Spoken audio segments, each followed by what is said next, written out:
हरे कृष्णा। आप सभी का पूनम व्लॉग्स में हार्दिक हार्दिक स्वागत है। तो मैं यहाँ पर अपने गोपाल जी को उठा रही हूँ। मेरे गोपाल जी उठ गए हैं और मैंने अंदर की पूजा भी कर ली है और मैं यहाँ तुलसी महारानी को पूजा कर रही हूँ। और यह है हमारे गोपाल जी, ये जगन्नाथ जी, हमारे ये लड्डू गोपाल जी हैं। आज जो इन्होंने ड्रेस पहनी है वह मैंने क्रोशे के द्वारा बनाई थी और मेरी मम्मी ने मुझे बनाना इसको सिखाया था। यह है श्री श्री राधा माधव। हरि बोल। हरे कृष्णा कृष्णा कृष्णा हरे हरे, हरे राम राम राम हरे हरे।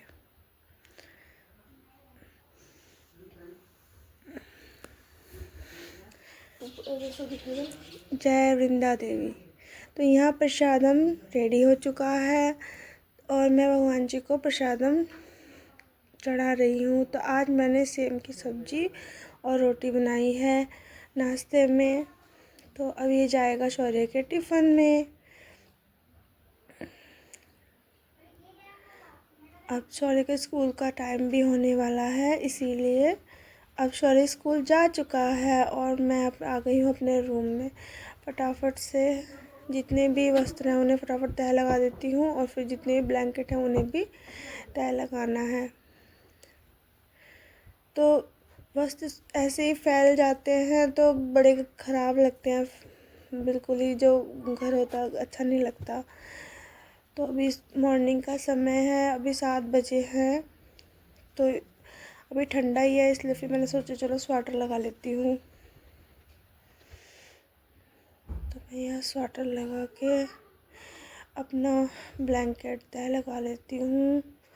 पहले मुझे छोटी छोटी बातों पर क्रोध आ जाता था और मैं रोने लग जाती थी, परंतु जब से मैं प्रभु भक्ति में आई हूँ तब से मुझे पता चला कि जो हमारे साथ जो भी कुछ होता है वह कोई नहीं करता, बल्कि भगवान अगर ना चाहे ना तो कुछ भी नहीं हो सकता। सब कुछ हमारे कर्मों के वजह से होता है। जो हम पिछले जन्म में कर्म जैसे करते हैं उसी अनुसार ही हमें इस जन्म में सब कुछ फल मिलता है। यदि हम अच्छे कर्म करेंगे तो अच्छा फल मिलता है और गलत काम करने से गलत फल मिलता है। और यदि हम मतलब कि अपने कर्मों को भगवान को समर्पित करते हुए चलें तो फिर हम इस कर्म बंधन से मुक्त हो जाते हैं। यानी कि हमें अगर हम अच्छा फल भी काम भी करेंगे तो अच्छा फल लेने के लिए भी तो हमें फिर से इस पृथ्वी पर आना ही होगा ना। तो इसीलिए हम जो भी कार्य करते हैं हमें भगवान को समर्पित करते हुए ही चलना चाहिए। यह मेरे गुरुजी ने मुझे सिखाया है। क्योंकि जैसे कि आँख है तो उन आँखों से हमें प्रभु के दर्शन करने चाहिए और हाथों से भगवान की सेवाएं करनी चाहिए। पैरों से मंदिर में चलकर जाओ और दिमाग से भगवान जी के बारे में सोचना, अब मैं क्या करूं, कैसे प्रसन्न करूं, भगवान कैसे प्रसन्न होंगे, क्योंकि वह तो हमें 24 घंटे देख रहे हैं। पहले जब हम भक्ति में नहीं थे तो इसने मेरा मन दुखा दिया, इसने मुझे ऐसे बोल दिया। लेकिन फिर मुझे पता चला भगवत गीता में भगवान कहते हैं कि अर्जुन तुम ऐसे सोच रहे हो कि यह तुम्हारे गुरु हैं, यह तुम्हारे भाई हैं, परंतु यह काल के मुख में पहले से ही जा चुके हैं।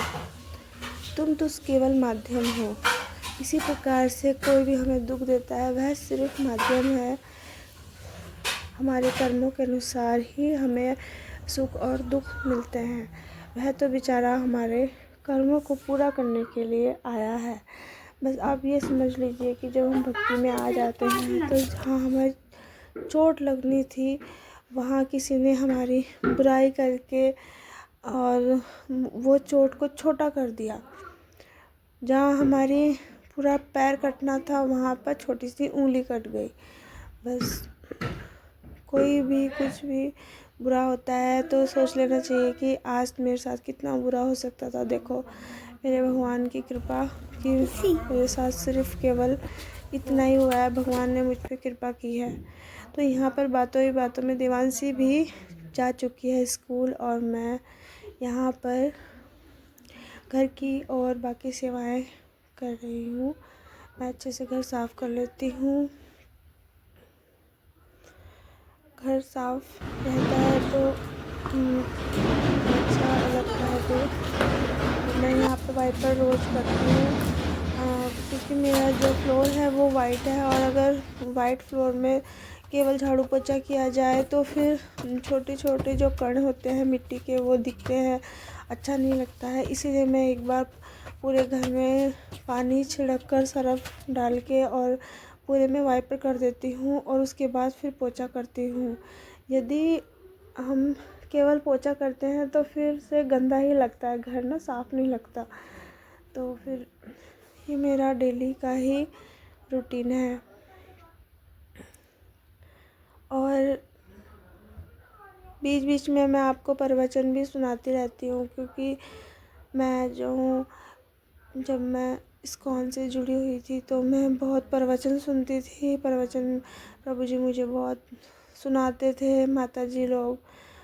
तो फिर प्रभु जी ने कहा है कि जो कृष्णा को वही प्रिय है। अध्याय 18 में भगवान ने लास्ट में बताया है कि मुझे कौन प्रिय है, मुझे वह प्रिय है जो भगवान की वाणी को भक्तों तक पहुँचाए। तो कोई भी भगवान की वाणी को वैसा इंसान पसंद नहीं कर सकता। जिसको भी भगवान की वाणी पसंद है तो समझ लीजिए कि भगवान की वाणी उसको पसंद नहीं है बल्कि भगवान को वह पसंद है, इसीलिए उसको भगवान की वाणी पसंद है। और जिसको पसंद नहीं आती है भगवान की वाणी तो समझ लो कि उसे और दुख झेलना है इस संसार में, दोबारा फिर जन्म लेना होगा, जन्म कर्म के बंधन में बंधना होगा और फिर से किसी न किसी जीव रूपी में आना होगा।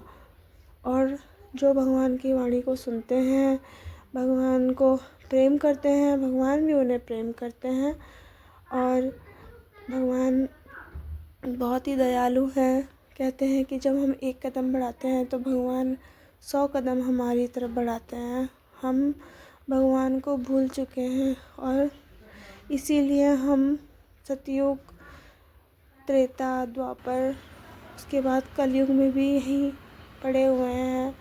हम दुष्ट आत्माएं हैं, इसीलिए तो कलयुग में है।